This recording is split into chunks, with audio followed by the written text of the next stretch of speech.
Resilience is a very popular term. If you look at the frequency of quotations in scientific journals, you see the number really rocketing. Everybody is now working on resilience. As you know, the original meaning of resilience comes from the science of materials, physics. This is a resilient thing. You see, I push and then I release and the bottle goes back where it was before I pushed. I don't do the same now with a glass, which is not very resilient.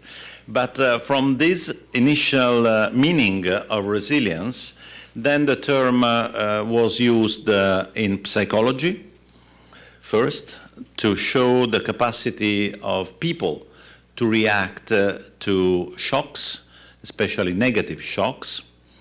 And then it became also popular in economics to talk about the resilience of economic systems, which after a shock is supposed to go back as it was, and the speed of recovery was considered a good thing. And then finally, more recently, this term has been applied to other domains. First of all, domains that deal with disasters, not only natural disasters, but also economic disasters and social disasters. And then it was linked to the issue of sustainability.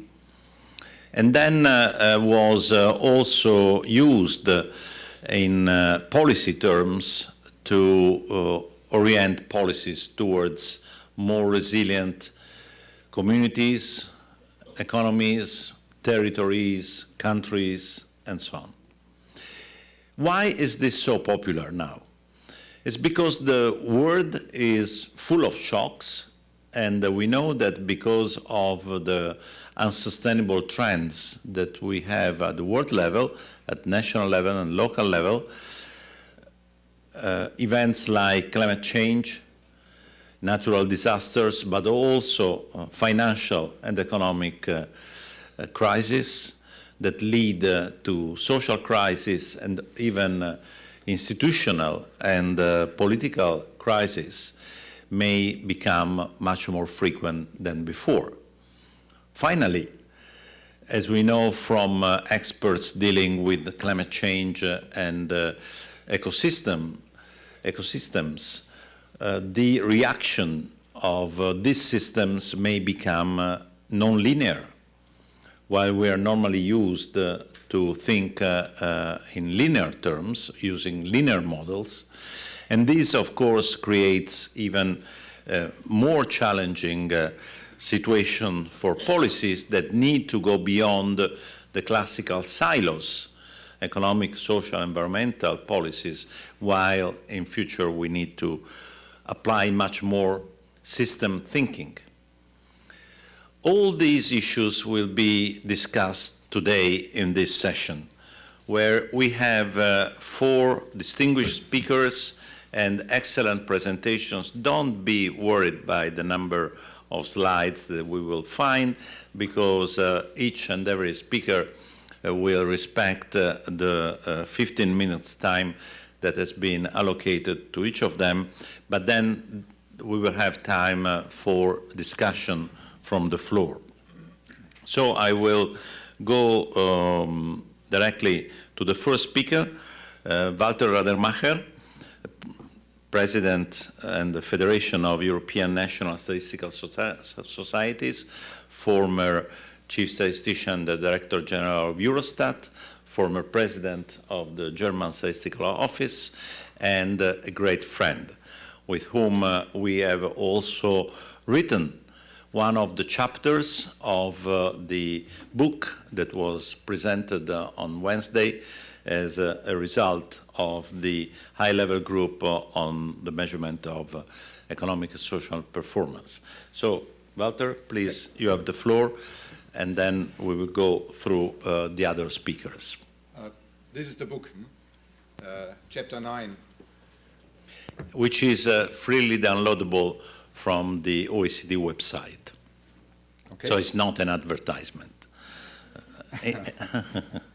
Okay, good morning. Thank you very much, Enrico, for the nice introduction and the example of explaining what a plastic bottle means in terms of resilience. My talk will introduce resilience and the integration of resilience from the viewpoint of official statistics, because I am an official statistician. And I thought, this is my first remark, I could think about recycling a few slides from my presentation that I have given in Palermo 2005 to the first forum. 2004, right? And for example, the title here is the same one as the one I have used in Palermo. So you think, you see that progress sometimes is very, very slow. On the other hand, you will see that we have made progress in a couple of aspects. Now, where do I have to push this one? So quickly going through the history of how sustainable development was tried to be measured from official statistics. So you see that we have these three overlapping areas: social, environmental, and economic. And the main approach in the past was to try to integrate the social and the environmental aspects into the macroeconomic framework, national accounts. And the problem, and now I'm focusing a little bit on the environmental aspects, is that over the time from the 1970s, the magnitude of environmental problems was increasing. So we started with energy crisis in the 1970s, then local changes of quality of air was added, and now we are in an era where ecosystem and planetary boundaries are discussed and how we can integrate them into the system. So we started with quantifiable aspects, very local, quantitative, and now we are in a magnitude where we have to deal with uncertainties and elements at global and systemic level. The reaction of the official statistics world was manifold. For example, in the area of basic statistics, you see here a couple of examples, and I will really rush through the history now. From the 1970s, handbooks of the UN statistical system. Then the second approach was coming from economic theory under the motto of John Hicks, keep capital intact. So it was tried to measure capital, and this is one part of the chapter that we have written, social, economic, and environmental capitals, brought together in a kind of consistent framework. Then the world of accounting was enlarged and expanded by expanding the flows which were accounted in the system. The economic flows were, let's say, complemented by environmental flows, material and energy flows, being integrated in a consistent manner in the macroeconomic world. And then we had indicator sets, also beginning from the 1990s, the famous HDI, Human Development Index. So a broad set of indicators, which finally now ended in the indicators for Sustainable Development Goals, which are currently being developed. Now we are in a phase where something comes in which is a systemic approach, and this is the phase where we try to look at resilience as a conceptual new way of thinking, and tried to integrate this in a systematic manner also for official statistics. And I can explain you where the problems are.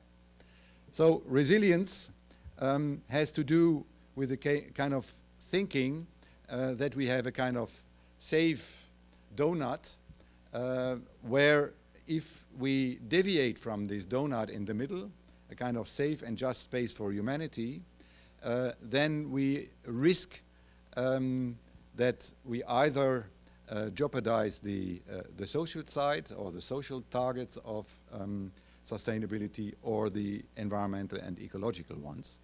So it would be good to stay within this green ring in order to avoid shocks, vulnerabilities and tipping points where a system could switch to a nonlinear behavior.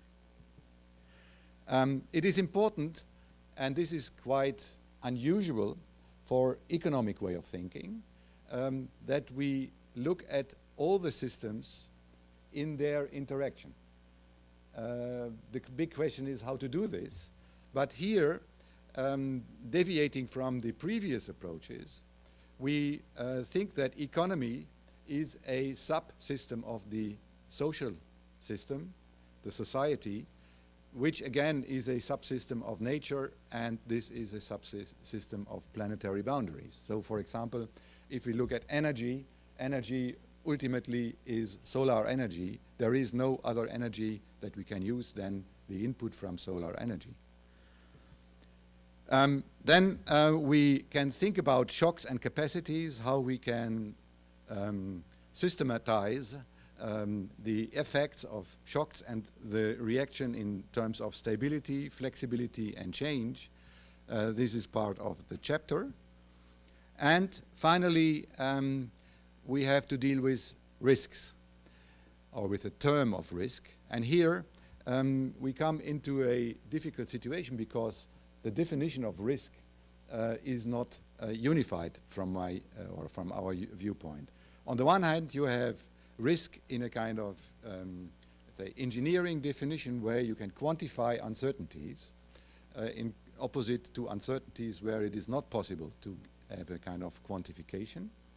And then you have a kind of social science definition of risk, where risk is the kind of uncertain situation for individuals, for example, when they are faced with threats in the social sphere or threats from globalized crisis. Now, where is the problem? The problem is also that the measurement, as soon as we are now in this situation, the measurement and the quantification is not purely a kind of scientific activity any longer, because the pricing of environmental risks, which was very much used in the past, does not longer make sense because there are too many assumptions and heroic parameters which are put into the models. The second problem is that the power of facts generates a kind of feedback loop between behavior, policy, and the generation of facts.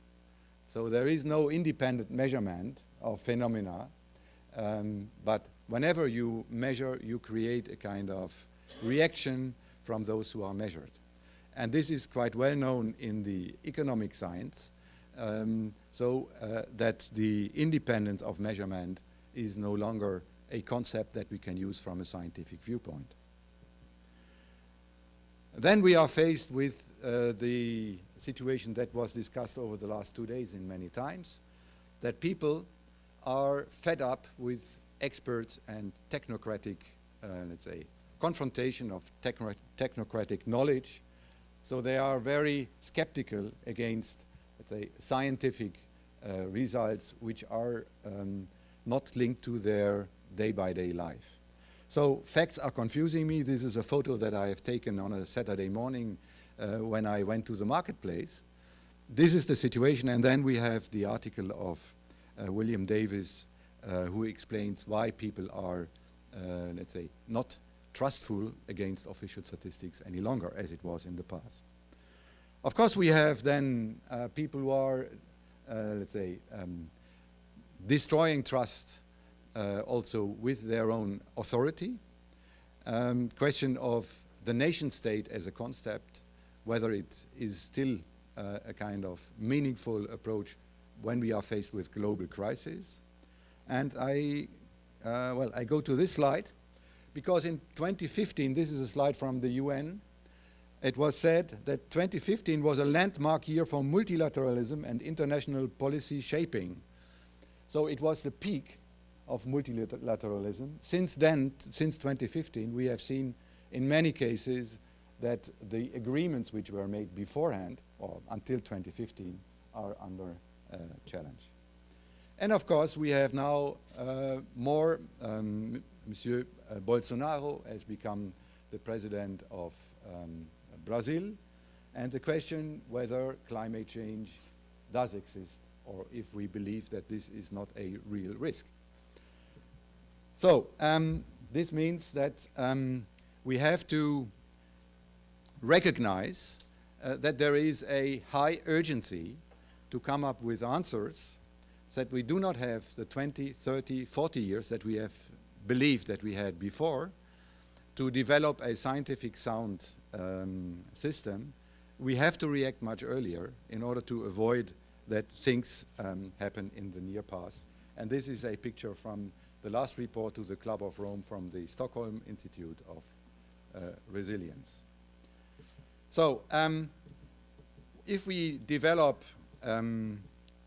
metrics, 5 minutes, okay, then I go back.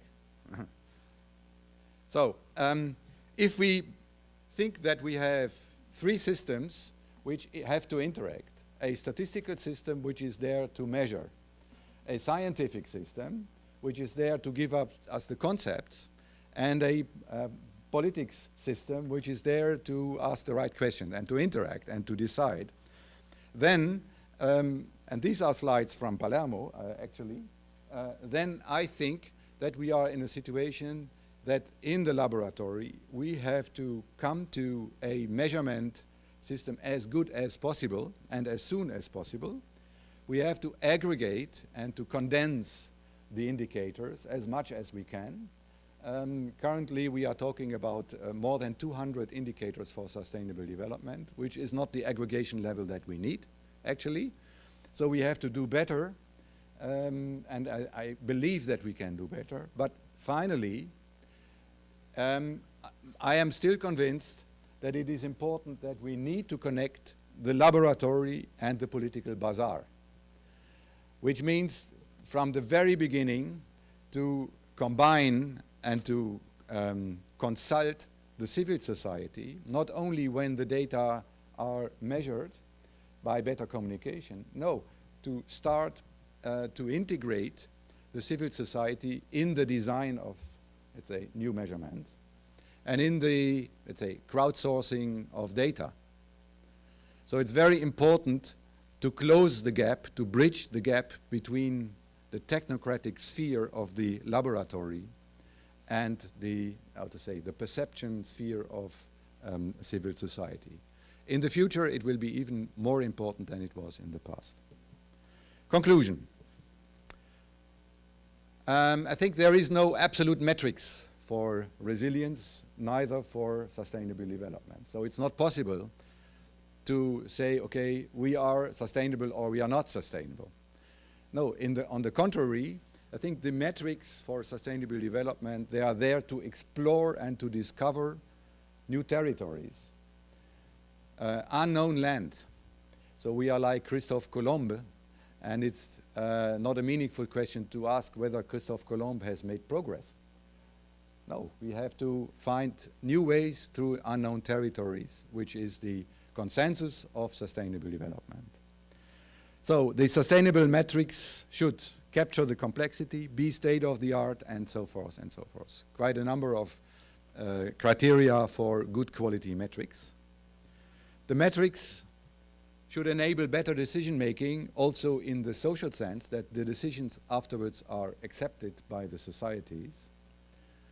And they should capture today's challenges and risks with a sense of urgency. So we cannot wait until the, let's say, biodiversity has completely collapsed and all insects have, let's say, erased from the globe. This is not possible. It's important that we don't believe that there is a kind of best practice in measurement. I think we have to understand that it is a continuous learning. Continuous learning means permanently adapt the measurement. So not to look for the indicator set in a perfect way until 2030. No, to come up with the indicator set now and to come up with a better next year.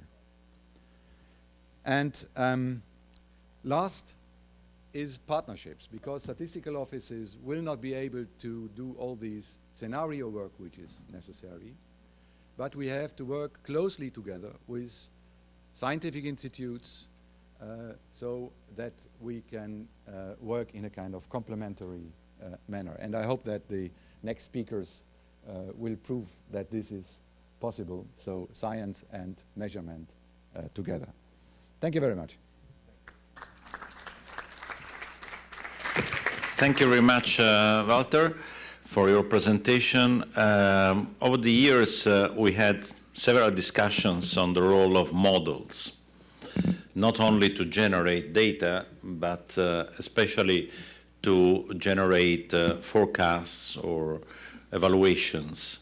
Of course, models need to have good data as a basis, but then especially if we want to evaluate future trends and so the risks of being unsustainable, you need models. What do you think can we learn from the experience we had so far on the interactions between statisticians and model builders? Well, my experience goes back to the intensive cooperation that we have had, for example, for years in Germany with economic research institutes and the statistical office. And there was a almost perfect understanding, mutual understanding of the roles that we play, and that we must not more or less mix the roles. It's very important that a statistical office keeps to be a statistical office. And for an econometric modeling builder, it's important that he or she can rely on the data which are the input data. And for the perception and for the policymakers and the wider public, it's important to see here this is the result of a scenario, and this is more or less facts from the statistical office, so different stamps. However, not in contradiction, but in, let's say, close, extremely close cooperation, which is possible. Thank you very much. Now let's move to Sarah Wade Apicella, who is Program Manager Officer of the Global Education and Training Institute of the United Nations Office for Disaster Reduction. She will talk about the famous Sendai framework for disaster risk reduction. And I think that her presentation will enlighten us, or at least enlighten those that think that the Sendai framework is about natural disasters and not a framework that would allow us to manage better many types of shocks and disasters. Sarah, please. Thank you for the introduction. Good morning, all. Yes, so I'll take us now on a different journey, thinking about risk from a disaster perspective. And I'm betting that most of you, when you think of disaster, you probably think natural disaster, and you're probably thinking about preparedness, response, and maybe recovery. Is that right? Okay, so I think it's interesting that we have the challenge also to deal with words, perceptions as well of words and terminology, and yet facing these new risks and uncertainties, it can challenge as well the way we think about these terms and what we understood about them.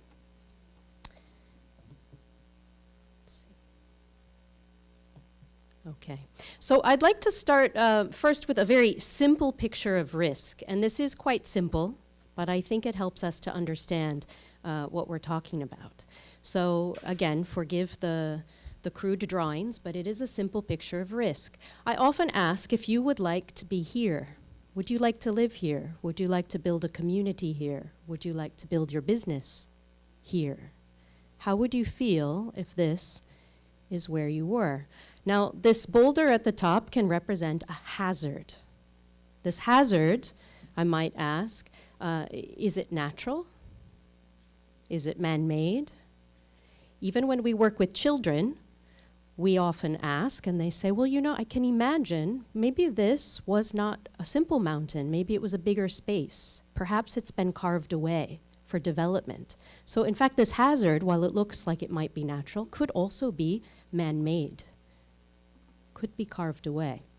Now, if we add the element of people, community, businesses, assets, we build in exposure and vulnerability.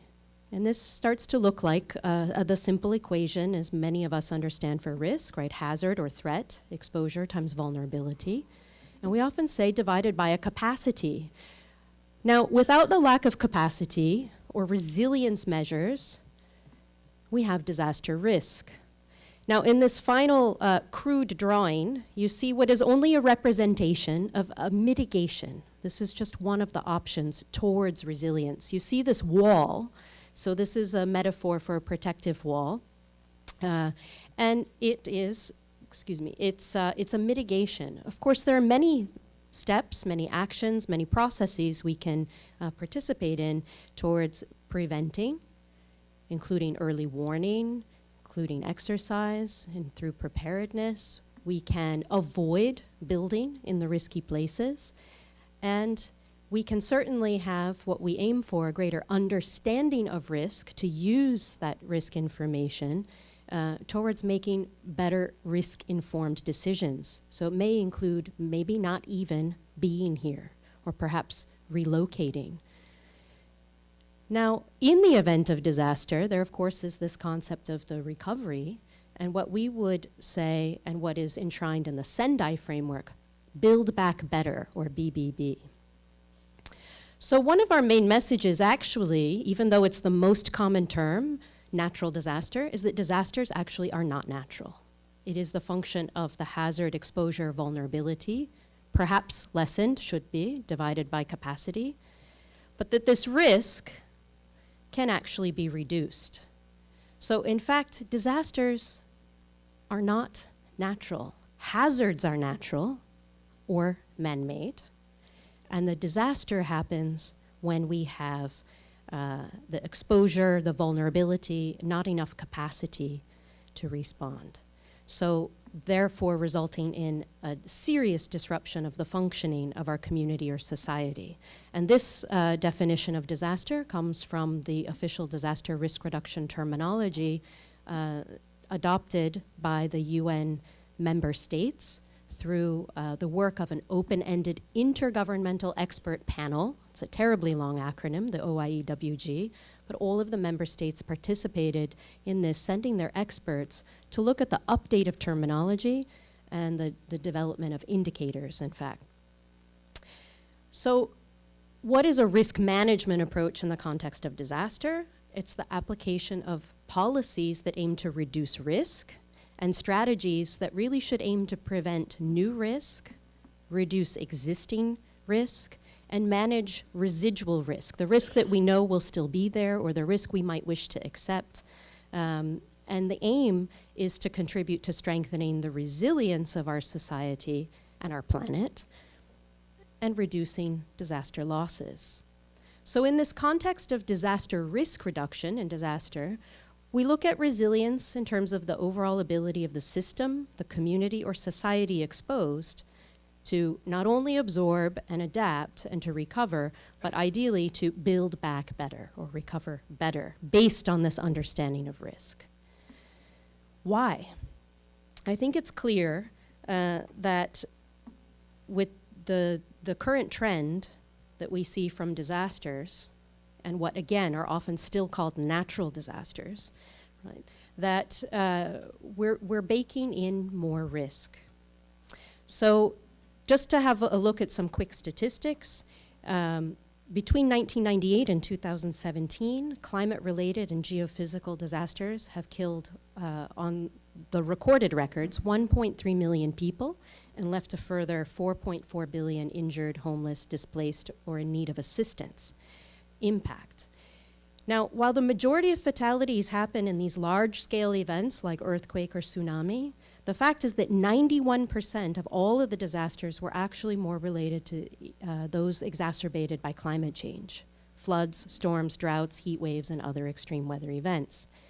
And what we can see is that this is actually disrupting development. You can imagine, in looking at this slide, you see the top 10 countries or territories in terms of absolute losses. You can imagine that, the greater the economy, the greater the potential economic loss. So here you see in those top 10, the high income and upper middle income countries, except for India. But if we fast forward to looking in terms of percentage lost relative to GDP, and GDP, as we know, remains one of the metrics for development, right? You see that development is actually being wiped away by these disasters, impacting primarily lower middle income and low income countries. So it's clear that the economic losses suffered by the low and lower income countries are crippling the consequences of their future development. Now, if we look forward to what are the world leaders, the CEOs thinking, you may be familiar with the World Economic Forum report on risks.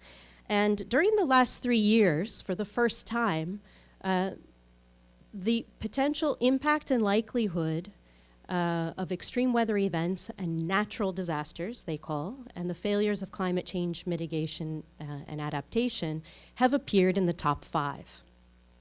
And if you can see, also within the top 5 is related to the water crises. And you start to move down towards the center: biodiversity loss and ecosystem collapse, large-scale involuntary migration, and food crises. So you can begin to see these linkages, all of these major issues linked also to the extreme weather events and so-called natural disasters. So this is a report coming again from world leaders, from CEOs, on what they see as the potential greatest risks. So this is no longer just a discourse among scientists, nor is it only among the politicians, but private sector really starting to look much more clearly at what are these impacts. Now, what about other numbers and other measurements? This conference focuses on well-being. And I think this report from the Global Facility for Disaster Risk and Recovery, related to the World Bank, is one of the new kind of measurements that we need to be looking. The impact on well-being is estimated to be up to 60% higher than the estimates of losses alone. In other words, those losses that are more easily calculated based on economic loss or human loss of life. If you look at the consumption patterns and the loss of consumption, you can see a greater impact. So potentially 60% lower. So what we can derive is that we know the disaster burden is real, lives lost and assets destroyed, with mortality concentrated in intensive disasters. But actually it's the smaller scale events that continue to increase, and these are eroding essential development assets. So we would suppose that we do need new metrics and other means of measurement to look at how can we measure our progress towards resilience in this changing environment. A changing environment of resource scarcity, of intensifying trends and frequent events, and certainly governance challenges. And in particular, what the Sustainable Development Goals call for, and the Sendai Framework for Disaster Risk Reduction, are more equitable and inclusive approaches that really look at these underlying drivers of risk. So what are these global frameworks, and what is one approach? We were asked to think about risk-based approaches versus disaster risk management, and or rather risk management. And I would say that, risk-informed development will help us towards resilience. It means we must have a greater understanding of those risks. So in this slide, you see options. The more we understand risk, we can choose approaches to prevent or avoid the creation of new risk. We can reduce existing risks through mitigation, and we can look at strengthening our social and economic resilience. Now, these concepts are not new.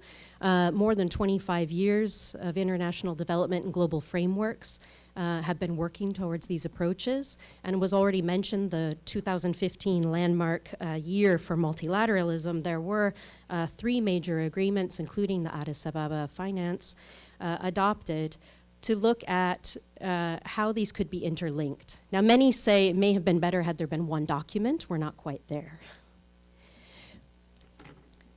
Now, these approaches look at increasing resilience, reducing risk, and what we can see from our lessons learned already is already in the previous decade, 2005 to 2015, there were above average advances in policy, technical, and institutional capacities. There were also continued advances in preparedness planning. However, understanding the impact of these risks on our overall development, and especially managing risk in the urban environment, were greatly underreported. So the Sendai Framework for Disaster Risk Reduction gives 4 priorities for action, and for the first time, relevant particularly to our statisticians in the audience, 7 global targets. The state has the primary role, although it is a shared approach. Now, these 7 global targets aim to reduce mortality, numbers of people affected, economic loss, and damages to critical infrastructure, while also increasing availability and access to multi-hazard early warning, international cooperation, and this target E, which you'll notice is due already in 2020, to increase the number of countries with risk reduction strategies.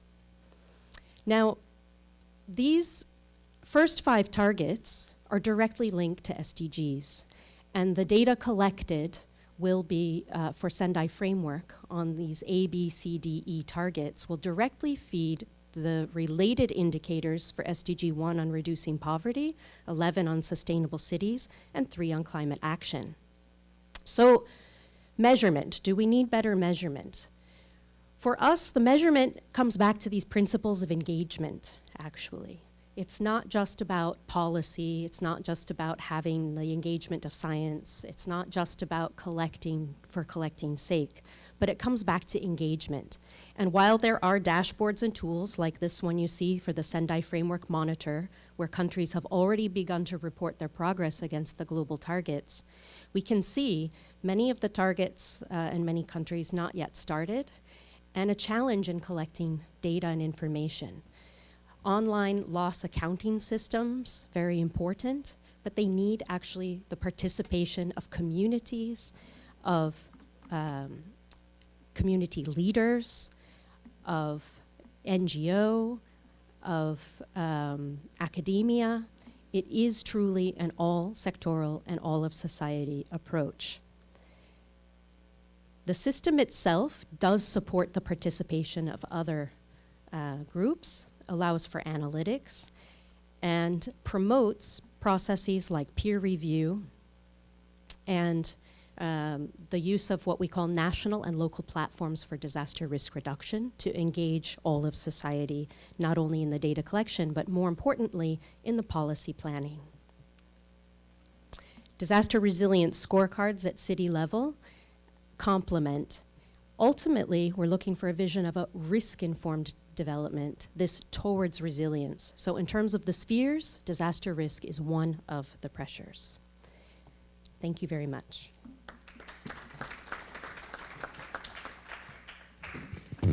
Thank you, Sarah. In 2005, just after the OECD World Forum, the first one, we tried to push the international community to launch a task force to measure sustainable development. The heads of statistical offices said, literally, this is a buzzword that is going to disappear soon, and sustainable development is not part of the mandate of statistical offices. So we lost almost 10 years since until 2015 to have statistical offices really engaged in this. Are you facing the same problem with resilience or not? Thank you for the question. It's a shame that this was not taken more seriously in 2005. But I can say in the disaster risk reduction space and towards the development of the Sendai framework for disaster risk reduction, which as well as with the Sustainable Development Goals was developed through multi-stakeholder global consultations during a period of nearly 3 years to reach there, we saw increasingly the engagement of the statistical offices. And in particular, following the adoption of the Sendai framework, which was the first of the global agreements adopted in 2015, we immediately received the mandate that, yes, we have adopted now global targets, but then the indicators should be developed. And because of this, maybe too late in the game, but better late than never, engagement of statistics offices through the member states, we were able to have discourse and pilot testing as well in some countries towards the development of the global, towards indicators for the global targets. And the statistics offices played a very key role. Every member state identified experts, including statistics, in this consultation. We are still a little bit at the Cinderella level. Perhaps. I would share very briefly through a consultation on global capacity development towards a more strategic approach. We were seeking examples from countries on how they are capacitating these very important offices and other ministries that are not typically responsible for disaster reduction. And from one country, we heard that they had seconded a statistics officer into the disaster management authority responsible for risk reduction, and that after this exchange they were able to understand the importance of this, and then they made it a regular post. So this could be a kind of example for other countries. Thank you very much. Now I would like to ask Igor Linkov to take the floor. He is Risk and Decision Science Focus Area Lead at the U.S. Army Corps of Engineers and Carnegie Mellon University with a lot of experience on these issues. Thank you very much. I'm with federal agencies that build things. So my approach to resilience is very practical, and I hope to convey the message that we can use it already, even though there are many issues that we need to discuss. And of course, I am, even though I work for government, I'm not representing government at this moment. Everything that I'm saying is my own views. So why do we need to talk about risk and resilience? Because systems do fail. On the top of this, you can see that small failure in basically in electrical system, which is very simple, result in 55 million people being without electricity. In this conference, we talk about digitalization, smart systems, smart cities. Does it really help? No. Last year in Florida, we had smart system, $3 billion investment, and 10 million people were without electricity for weeks as a result of hurricane. So if we go back to the issues of risk and resilience, I am not native speaker, so I always use Oxford Dictionary. And despite what we heard, risk and resilience has very defined meaning. A risk is a situation involving exposure to danger, so something coming outside of the system and crushes it, right? So this is risk. If you are managing risk, you will be secure. You achieve state of security if you manage risk. But resilience is capacity to recover quickly from difficulties. So if I squeeze this, it recovers, it's resilient. The problem that we have that this get confused, and often people talk about risk and resilience almost as if they're the same, but they are different. So this is kind of coming from National Academy of Science. If you can think about critical function of the system, do we have a laser here? No. Okay, so you can see that before an event, system function. Something happened, you start to lose functionality, then you recover and adapt. So in this curve, resilience is area under this disruption events, while risk is probability of the failure. And critical function is extremely important because critical function allows integration of the social factors. I'm going to do very dangerous experiment. So, well, this is resilience, right? Shape doesn't change. And critical function here is shape of this bottle. But if I squeeze harder, what happened? Shapes change. So from critical function being in this shape, it's gone, right? But if critical function is to keep water, it's still functional, so the system is very resilient. Now I'm going to do the same with this one. No, I'm not. But you can trust me that if I change shape of this, the water will be gone. You've done it before. So this is not resilient system, this is resilient. How do I measure it? I really cannot measure. I have probability that I squeeze it and it will change the shape. That's how we measure risk. I can measure risk that this bottle will be deformed or this glass will be broken. But I cannot really easily measure resilience. How I measure resilience to keep the water inside. But the system is resilience. It changed configuration, but it still keeps the water. So I'm going to talk now about how you really measure risk and resilience. But first, I'd like to address a question that this conference tried to address. How you place resilience in this digitalization, governance, sustainable development? Well, for me, resilience is part of that. It can integrate all these digitalization fields of big data, artificial intelligence, blockchains, with governance approaches that can be stewardship, soft law, hard laws.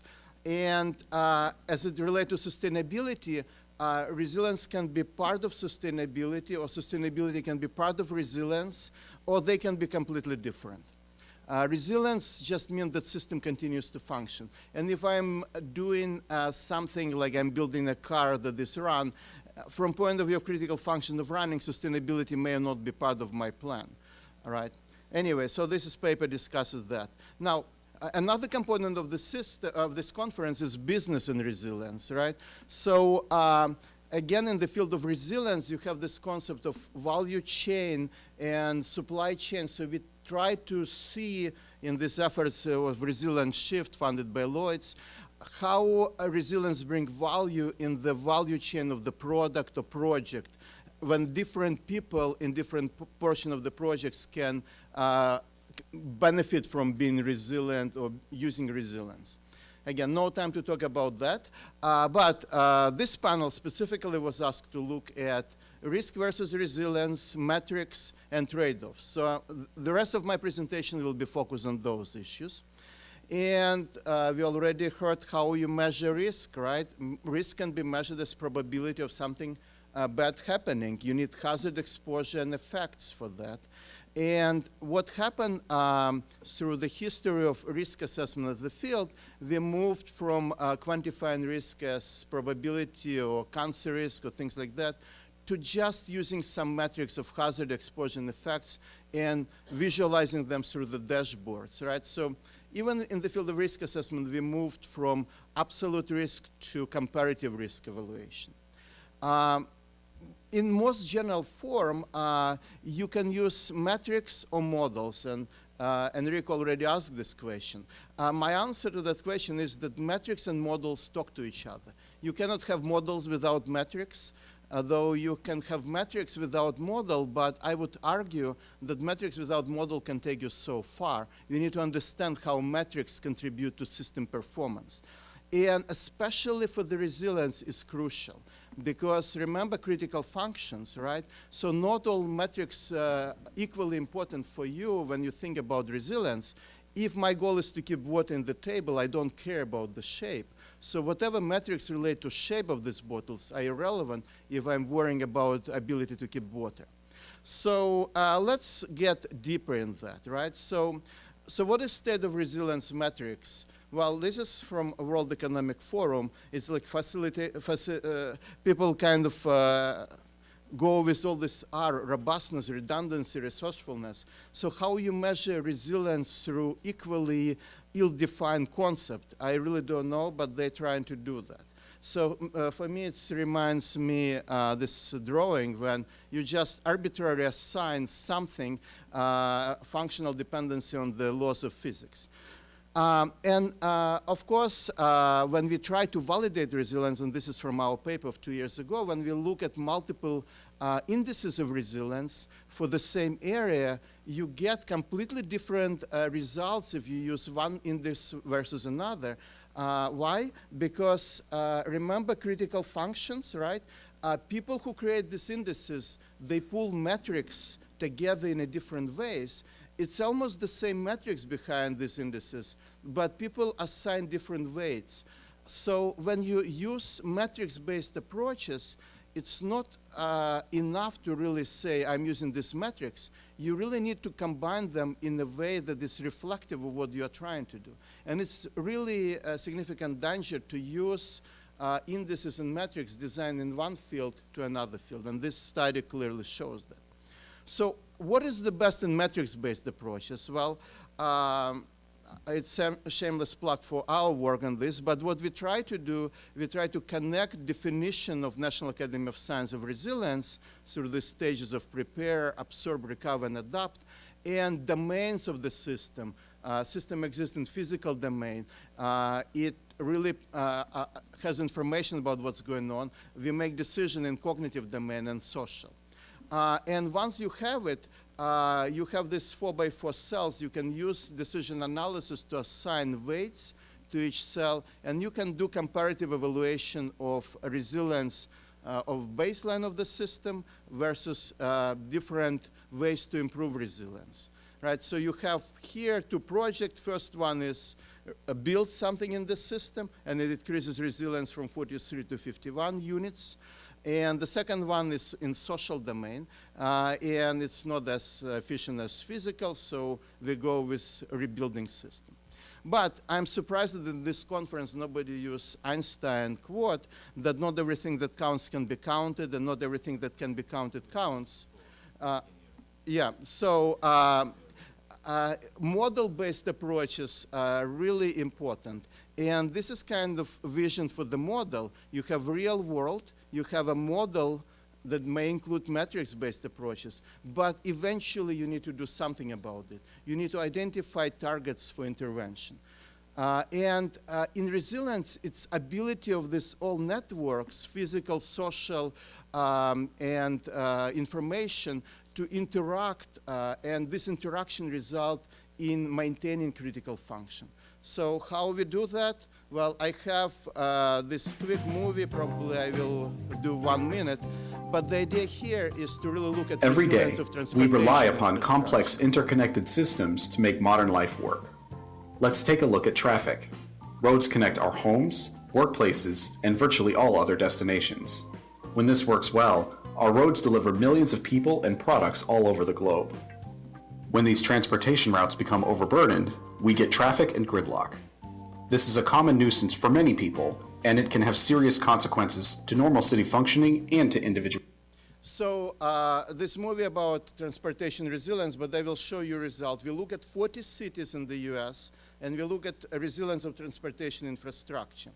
And what happened is that efficiency of transportation infrastructure is basically time you lose in traffic, right? So you see here many cities, and well, let me skip to this one. You can see many cities, and if you have bad traffic there, it's inefficient transportation network. So what we are going to do then, like what I did with the bottle, we like to stress the system. We generate accidents with different rates, and this accident result in additional delays.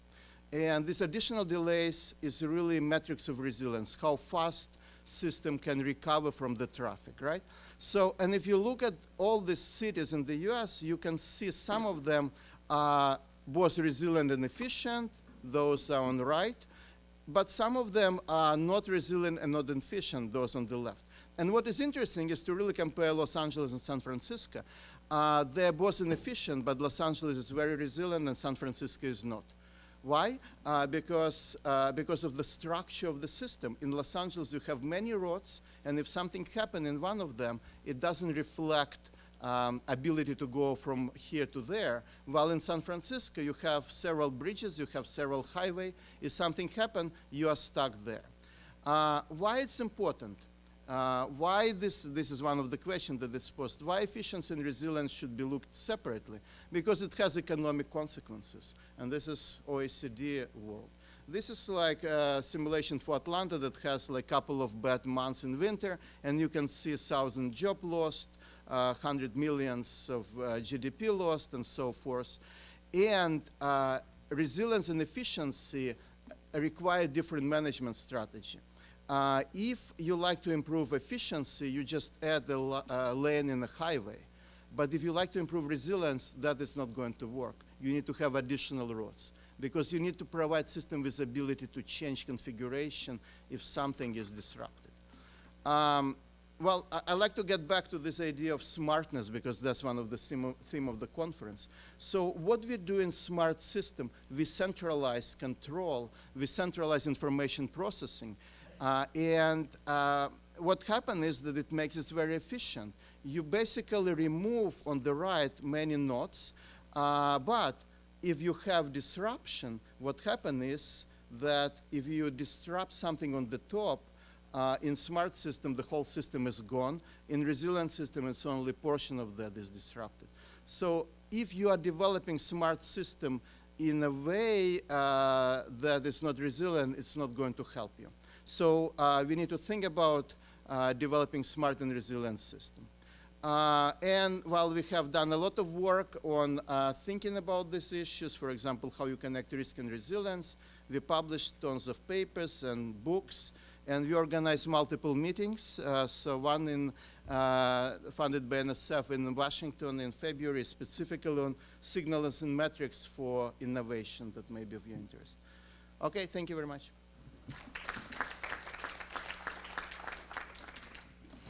Thank you very much. Really great presentation, also showing how much work is being done in this field.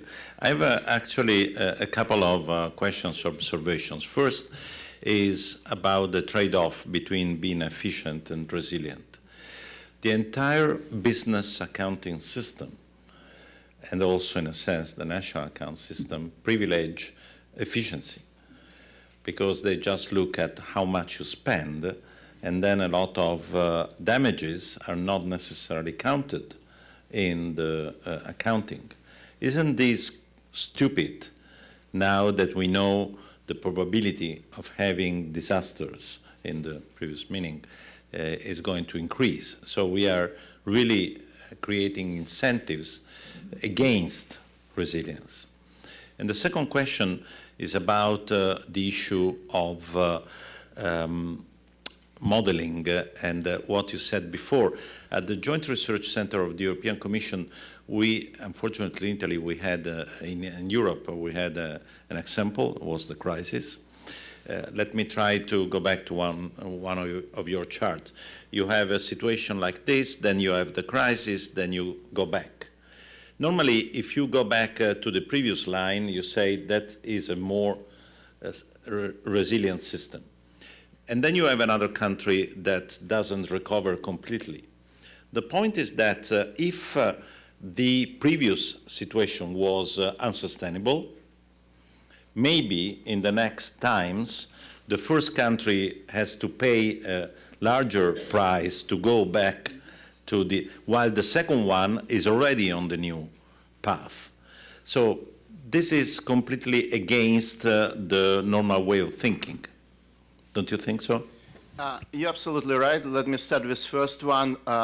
Basically rephrasing what you're saying, we spend a lot of money building lean supply chain, Six Sigma, and all those business tools to minimize, maximize efficiency. But as Fukushima showed, for example, not far from here, lean supply chain, if you have unexpected disruption, collapses. Toyota or Honda, one of those, was basically 6 months without production because they have unique suppliers that cannot be replaced. So this shows efficiency and resilience trade-offs that need to be taken into consideration. Supply chain resilience all of a sudden become very important area of research, and we engaged in that. Now, the second point is the shape of recovery. And it's again area of active research, and we really, in many cases, we don't like to get back to the same level. We like to be better. We like to use disruption as the way to learn about the system and make it better. What you were saying about different patterns to come back is again very important. It relates to critical function of the system. It may be beneficial to really after you have a disruption, to ensure that you have minimum sustainable level, right? You need to survive for a few days. You don't need to get all your electricity back. You just need to have a little bit. And then it will give you a time to get an electrician or company to repair the system. But this is not how we think, right? If you talk to people in disaster areas, they like to have water, food, everything back immediately, but you cannot do that. There are trade-offs. So again, back to my point, the way to measure resilience through different metrics and weighing them based on critical function is one way of ensuring that you use your money wisely and sustain resilience. Thank you very much. We have now the last speaker, Aditi Pandit, partner of Strategy and Operations Consulting, Deloitte. Exactly one of those companies who normally push for efficiency, but we will hear that even the private sector, for the reasons that we heard before, are now taking a different position and a different orientation. Please. Thank you, Enrico. Is this on? Working? People can hear me? I was thinking to myself that usually it's the consultants who have lots and lots of slides, but in this forum I have the fewest slides, so I feel quite pleased about that. More efficient. Very efficient, maybe resilient, we'll see. Good afternoon, everyone, or good morning still. It's good afternoon for me in my time zone, certainly. I wanted to take us on quite a different path around resilience. So we've heard a lot about resilience and risk in quite a macro context. Deloitte has been doing research in New Zealand for the past few years where we are really trying to contribute to the social and policy discussion. And as Enrico said, it's not something you expect always from a private sector and a consultancy, but we feel that it's actually very important that that domain of advocacy and expressing a viewpoint is really important. So in our first year, we did research on social investment, which is an investment approach in social outcomes. In our second year, we looked at resilience, which is what I'll talk about. And in our third year, which is this year, we've looked at well-being. And so very timely topics for us to be researching. And our resilience report that I'll talk about, we did in collaboration with the Victoria University of Wellington from a statistical and research perspective. Always recognize that you are talking about Victoria because they have the most beautiful pictures and the Victoria Wellbeing Framework many years ago, they had a fantastic website that was followed by a lot of people around the world. Sorry for the interruption. That's no problem at all, although I'll say that these pictures were Deloitte pictures, so. So, what was our research into resilience? We took a different lens on this. We actually said there's a lot of research around psychological and personal resilience, and there is a lot of research and a wealth of information around macro disaster recovery and infrastructural resilience. But the key insight that we came to is that actually, in many ways, every shock is a household shock. A household is a group of people who share a common set of resources. Usually they're in the same house, but they may not be. And actually, whether it's a big disaster like an earthquake, whether it's loss of a job, whether it's sickness, whether it's mental health, that effect of the shock plays out into a household. So we really did our research around household resilience. And we looked at first of all, the national picture, and actually life in New Zealand is pretty good. So if many of you have visited, it's a beautiful country, we're a peaceful country, we consistently come out very high on the indices for quality of life, and a great place to do business and raise your children.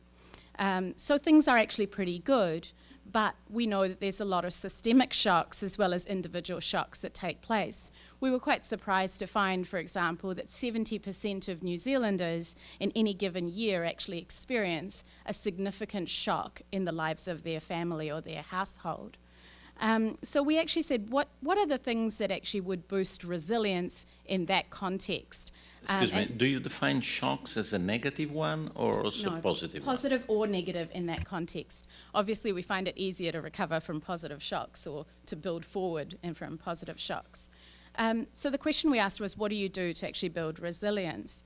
And interestingly, the word risk was used less. We actually used the word uncertainty, because families, individuals are always living with uncertainty. We're always living with, what does an uncertain future actually look like? So, what did we find? We actually found that it's quite a mixed picture. So resilience, we said if well-being is our quality of life, resilience is how secure that well-being is. So how confident are we in the resilience that we have?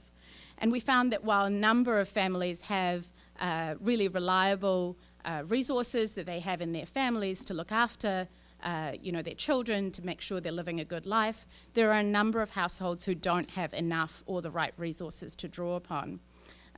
So, for example, 14% of New Zealand children live in households that go without 7 or more of the basic things that they need, according to an index produced within New Zealand. We know that Māori and Pacific families, who are our Indigenous population, as well as our Pacific immigrants, actually have a significant gap in their access to education, health, and the outcomes that come for them as a result.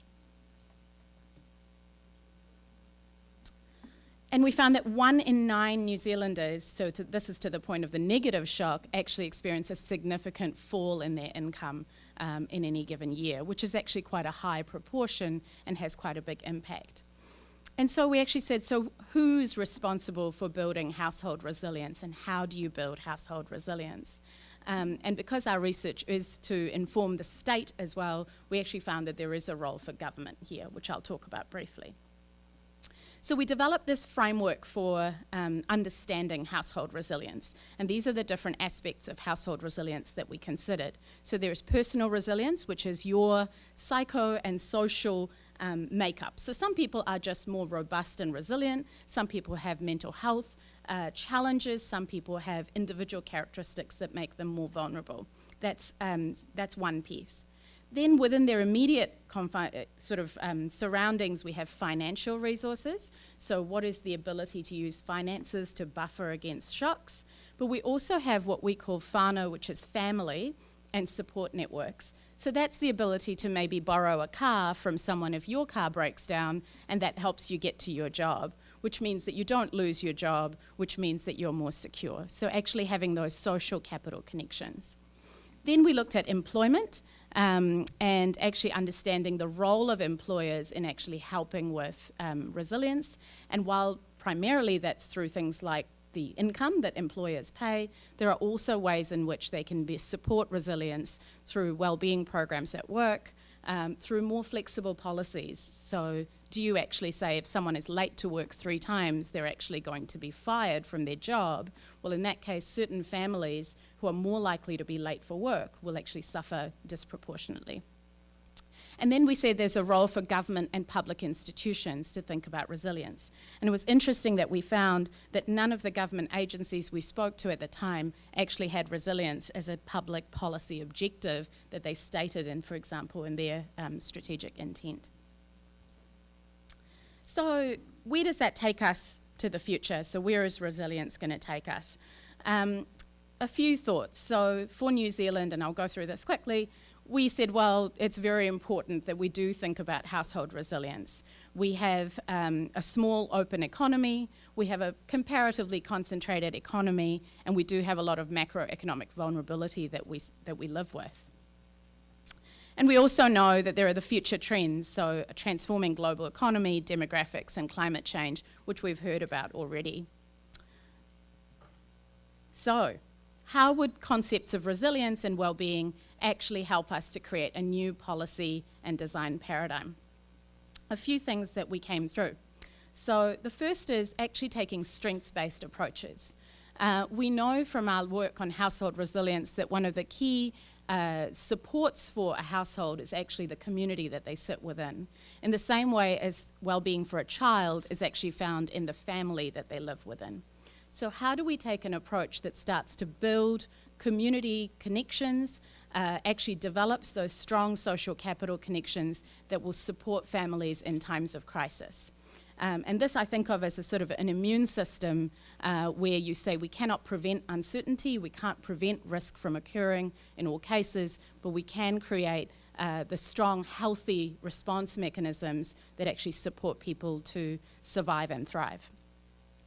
Interdependence and systems thinking is critical. So actually starting to think about the total system rather than how we make individual responses to certain threats and risks. So I think it's interesting to look at the Sendai framework and others, because actually when we think about how we safeguard against risk and build resilience, we should be thinking about all aspects of those pillars of resilience rather than just one or two. The other piece is around, thank you, preventative and targeted approaches. So actually getting people to invest in preventative resilience actually will then reduce the requirement for investment in later recovery. So often we think of government as the safety net rather than thinking of government actually as the prevention mechanism that actually prevents the people from falling off the cliff in the first place. So how do you build resilience ahead of shocks? And social license to operate. So actually thinking about employers and businesses and saying actually resilience needs to be something that business thinks about as well. So how do we create more transparency about how business is or is not supporting resilience, and how do we create the metrics and measures so that as a society we actually value employers and organisations that are actually investing in resilience. Okay. And then we came up with 4 starting points, so I'll just touch on these quickly. So things that we could start with either in a New Zealand context or more broadly. The first is to create a clear policy narrative on what that sustainable future looks like and actually engaging the public on what is an index for resilience.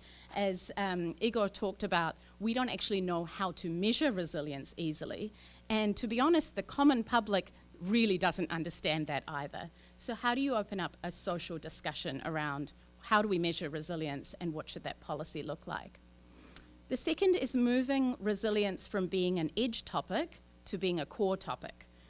Risk is much more seen as a core topic. Actually, we need to move resilience into core regulation, core budget allocations for government, core policy objectives.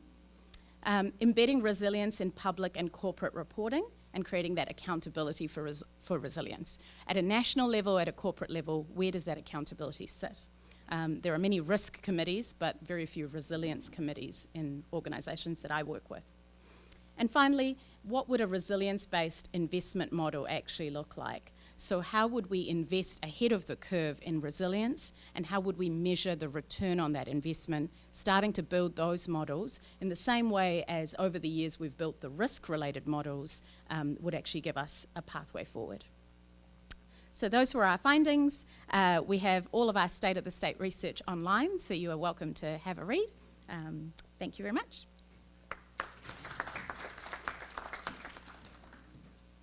Thank you very much. Very, very interesting. 2 points from my side. The first one is that if you want to measure the resilience of people, you need long-term panels. You need to have data for a long period of time. And as far as I know, at least a few years ago, only UK and Germany had these long-term panels on households in particular. For companies, it's easier. So do you have this kind of data in New Zealand in order to follow the people? And the second point is, in the UNDP Human Development Report in 2014, we tried to identify the 5 keywords that we are using also in more recent research: policies that prevent, that protect, that prepare, that transform, and that, well, I forgot the 5th one. Do you think, is this a type of political narrative that you are building, or what are the pillars of your proposal? Great, thank you. I'll answer the first question about data. So one of the things that we are quite proud of from a New Zealand perspective is the Statistics Department has established an integrated data infrastructure. So actually the ability to capture data from across the public sector and other sources and actually have it in an anonymised way that would actually allow us to track some of this data. The gap that I see is that it is individual data often rather than household data.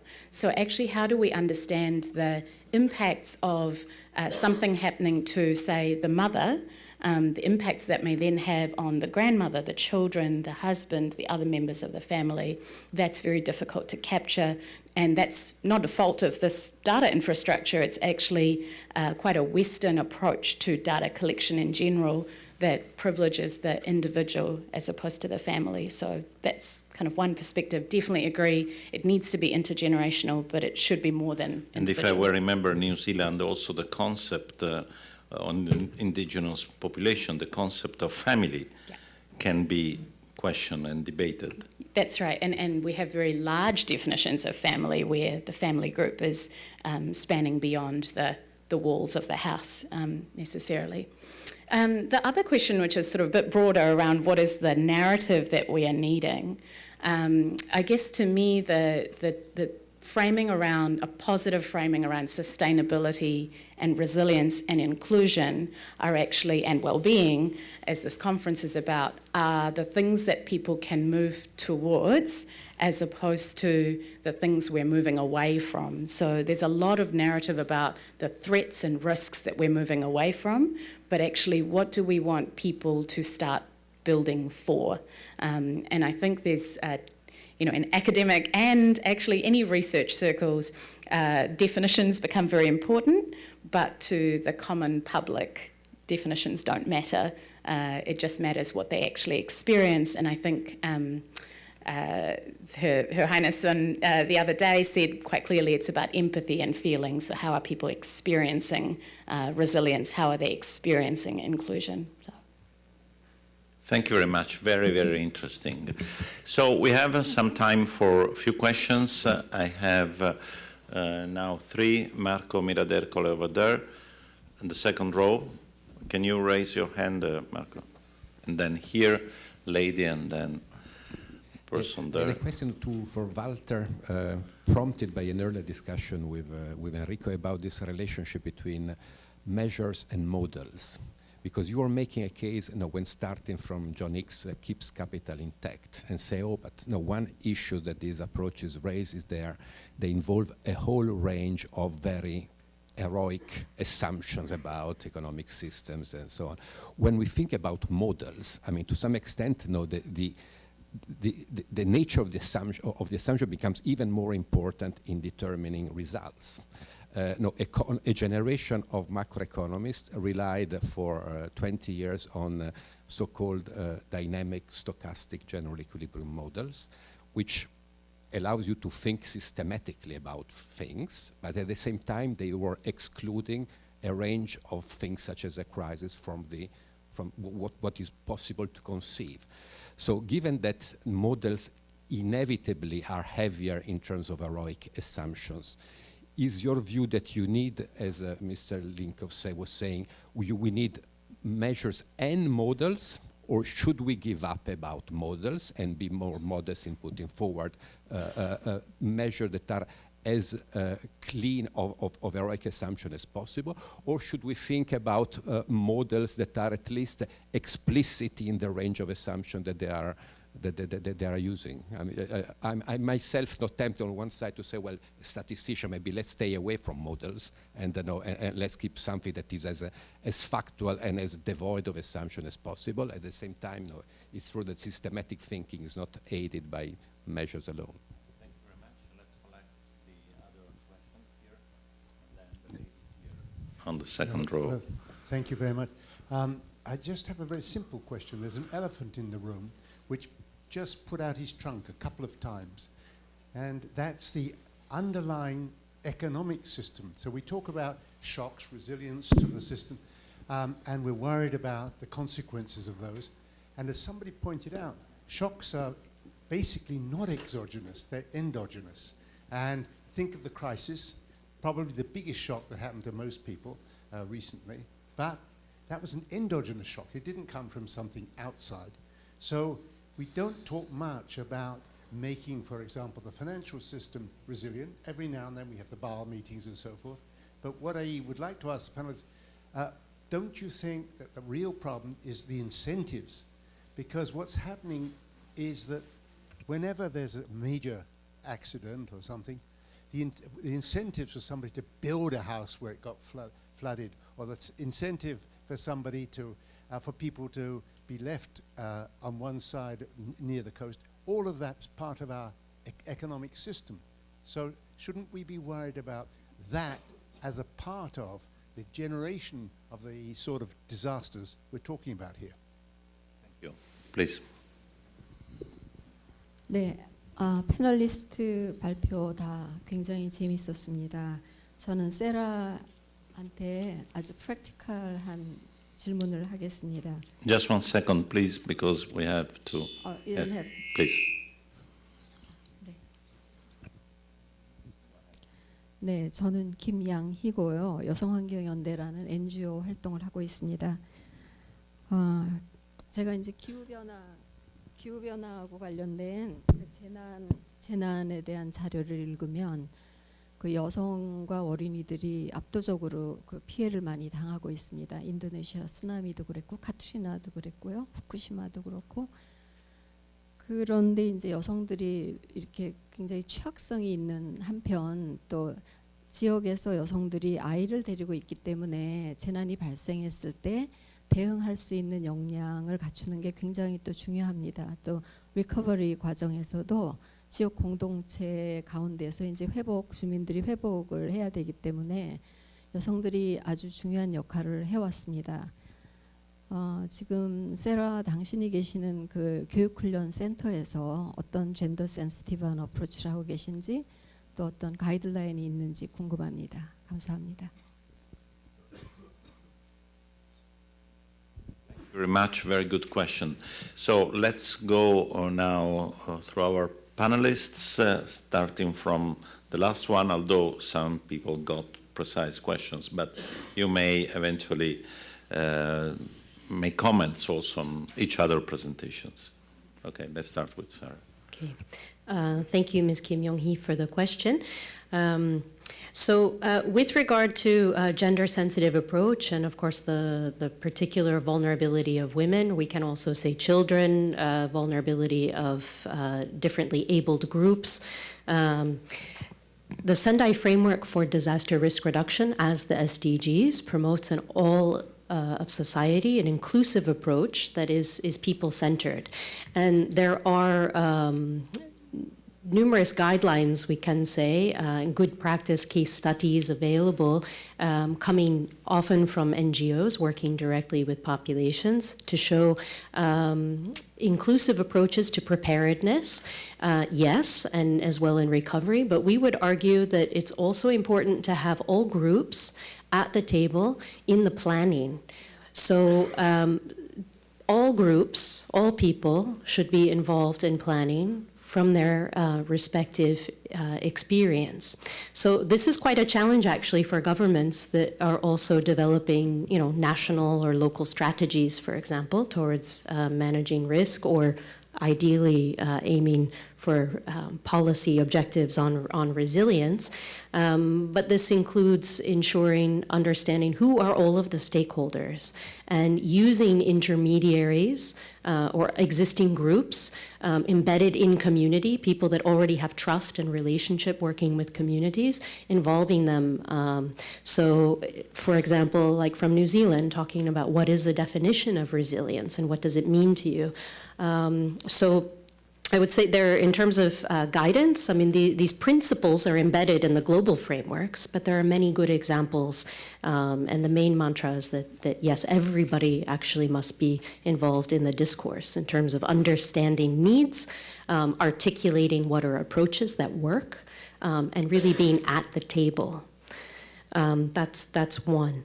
And I'd just like to comment with regard to incentives, perhaps, especially for private sector or looking at the economic investment. I think, though I come from a policy, not an academic background, understanding the shocks or the impact of adverse effects, not only on societal resilience but economic resilience, is really critical. We need to continue these studies to look at overall losses, impact, effect, and look at them holistically across the different landscapes.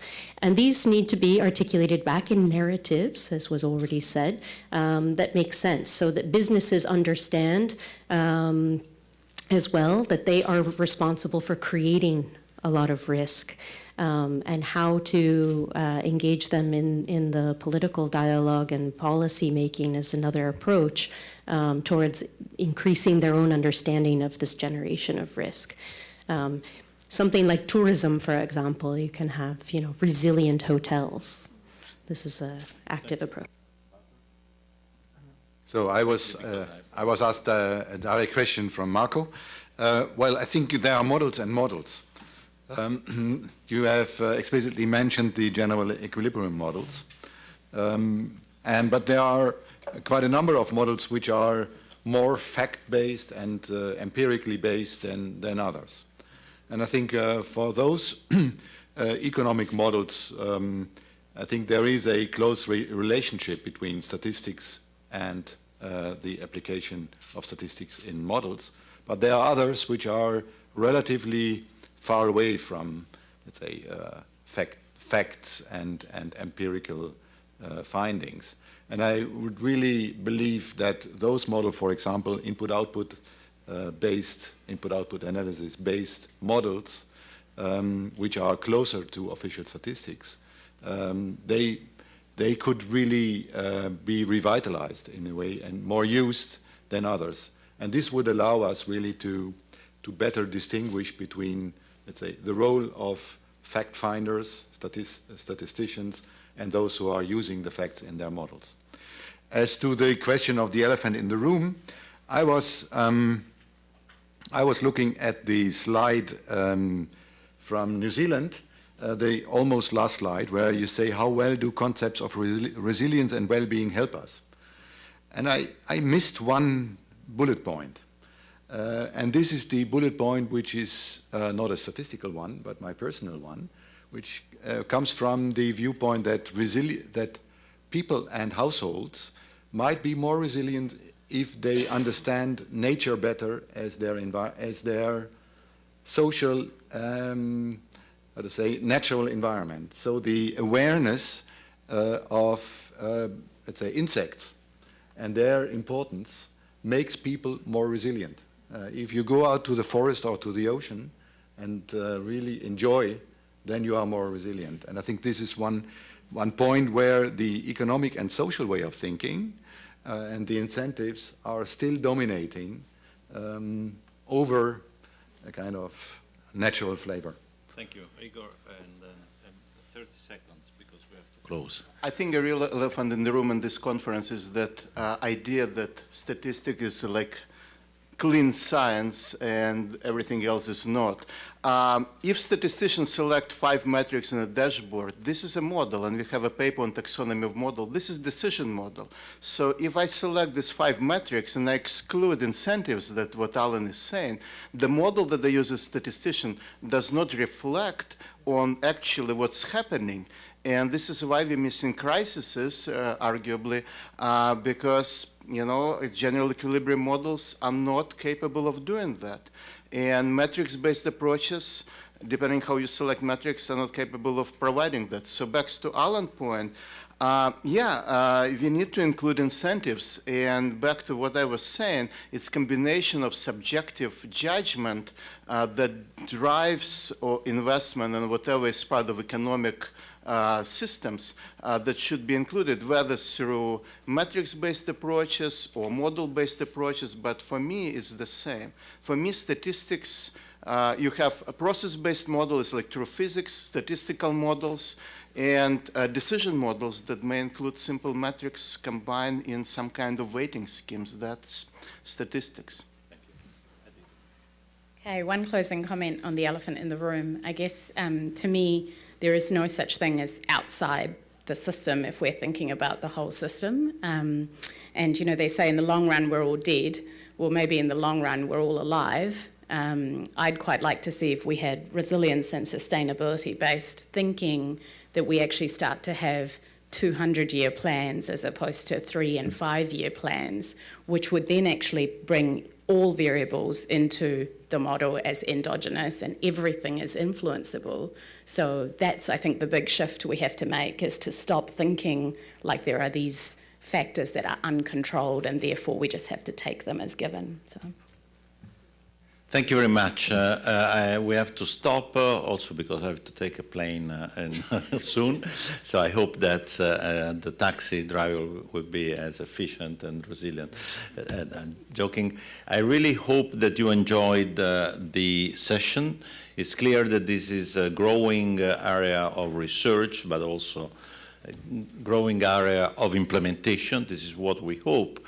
A message to the OECD, who is already working on resilience, especially on the economic side, is to try to have this more holistic view. OECD works on environment and social and all the different dimensions, and maybe it's the best place organization really to contribute, also to communicate to sectoral policymakers that the systemic approach is really needed, and also that the resilience topics and the sustainable development topics are really so interrelated that deserve much more attention. Thank you very much, and please join me in thanking the panel.